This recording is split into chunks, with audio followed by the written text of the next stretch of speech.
Greetings and welcome back to Room 303 in our Chats with Emily, as we are calling our readings through the poetry of Emily Dickinson. We are in the Johnson edition. We turn out at poem 504, You Know That Portrait in the Moon. Now, Emily here will reference the man in the moon as she is referencing an individual. We assume it's Sam Boyles.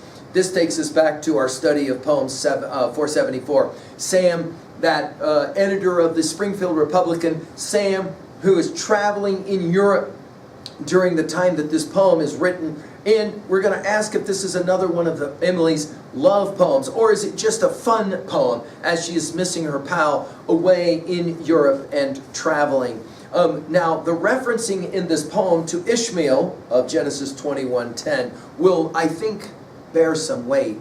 Our assumptions are that you've been following our stuff at LearnStrong.net, down that left-hand side, Chats with Emily. I hope that you've worked through our set of introductory comments. I'm hopeful that you've worked through our preceding 503 poems. We just finished with 503, Better Than Music. Now, the idea here is we don't know exactly who she's referencing, but whoever she is referencing, the tone of this poem is playful, as she says, every time I look at the man in the moon, that is to say the moon, I can't help but see your face.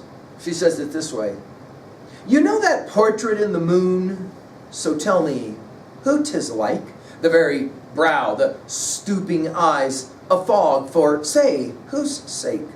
The very pattern of the cheek, it varies in the chin, but Ishmael, since we met, 'tis long, and fashions intervene. When moon's at full, 'tis thou, I say. My lips just hold the name. When crescent thou art worn, I know, but they're the golden same. And when some night bold slashing clouds cut thee away from me, 'tis easier than the other film that glazes holiday. Now, if this is a Sam Boyles poem, in some ways we're back, as we said, we're back to a number of those Sam Boyles poems before. Again, 474 comes to mind. You'll remember 474, she says it this way, They put us far apart, as separate as sea. In our unsown peninsula we signified these sea.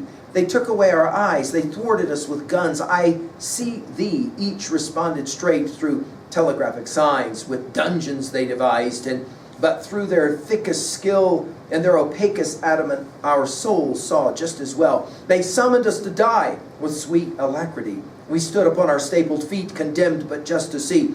Permission to recant, permission to forget. We turned our backs upon the sun for perjury of that. Not either noticed death.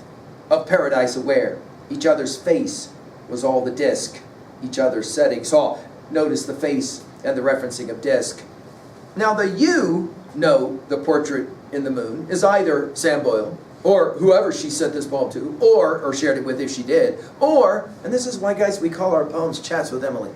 Here is this brilliant genius of a poet sitting in her room writing these poems, and we get to try to figure out who she's talking about. And she says it like, you know the man in the moon, the portrait in the moon, right? As if she's talking to you. So, tell me who 'tis like.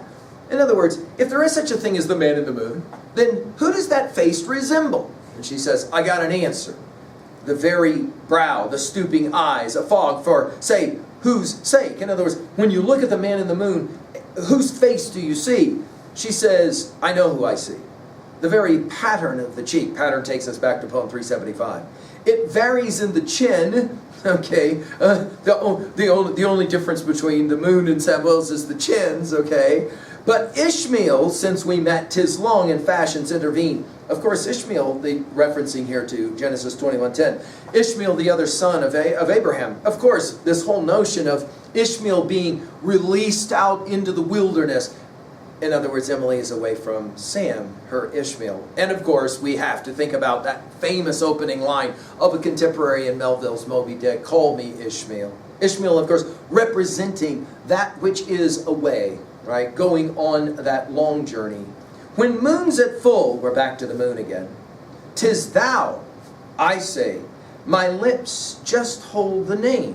Of course, we're going to be bold, as in Sam Bowles. You see the game she's playing here, right? When crescent thou art worn, I note, but there the golden same.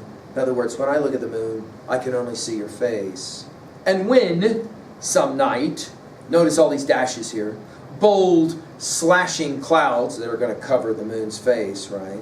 Cut thee away from me. That's easier than the other film. Go back to poem 414 for her use of this word film. That glazes holiday. In other words, she says, when I can't see the moon's face, then I can always remember your face. At 2a, the message here, I think, is it is hard to be absent from the one that we care about or we love. At 2b, well, I love the ironic humor of the man in the moon somehow in the chin, especially being much like the one that she's missing. At 3a, well, the other Bowles poems, we already mentioned 474, 498, 247, 223 that we've already studied. All of these as well, we said, probably have something to do with Sam Boyles. Finally, in 3b, what was a time that you missed being with the person that you cared about? And will you ever look at the moon again the same way after a poem like this? Maybe not. Thank you.